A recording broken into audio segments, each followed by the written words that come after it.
বাংলাদেশের পার্লামেন্ট থেকে সংসদ থেকে আরম্ভ করে বিচার বিভাগ দুদক সবকিছু এই সরকার কবজায় নিয়ে গেছে। যেই হসপিটাল ম্যাডামকে অ্যাম্বুলেন্স দিতে অস্বীকার করেছে সেই হসপিটালের আমি একজন পরিচালক। তবে পরিচালক আমি আরেকটা কোম্পানিকে প্রতিনিধিত্ব করছি। আমি অত্যন্ত দুঃখিত এবং লজ্জিত যে এই ধরনের একটা গরিত কাজ একটা মানবিক কারণ সেবা প্রতিষ্ঠানের পক্ষ থেকে এটা সম্ভব। আমি কথা দিতে পারি যে আগামী বোর্ড মিটিংয়ে আমি এটা খুব ভালোভাবে উপস্থাপন করব এবং আমি ম্যানেজমেন্টের কাছে একটা জবাবদিহিতা চাইব। জবাবদিহিতা তো কিছু নাই, এটাকে আমি প্রটেস্ট করব।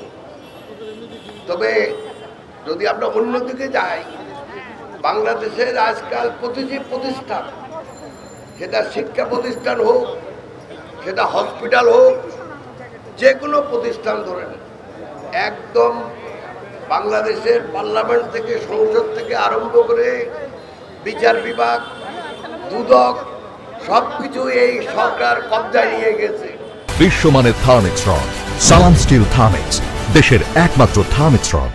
অতএব যেসব প্রতিষ্ঠান বাংলাদেশের মানুষের কল্যাণে প্রতিষ্ঠিত, বাংলাদেশের মানুষের টাকায় পরিচালিত, সেগুলি এখন মুষ্টিমেয় কয়েকজন লোকের এদেশের সেবাদাসে পরিণত হয়েছে। অতএব এই দিকে মুক্তি পেতে হলে এবং যদি আমরা আমাদের নেত্রীকে মুক্তি করতে চাই, একটাই রাস্তা আমাদের সামনে এখন খোলা, সেটা হলো রাজপথে নেমে এই স্বৈরাচারী সরকারকে, এই অনির্বাচিত সরকারকে,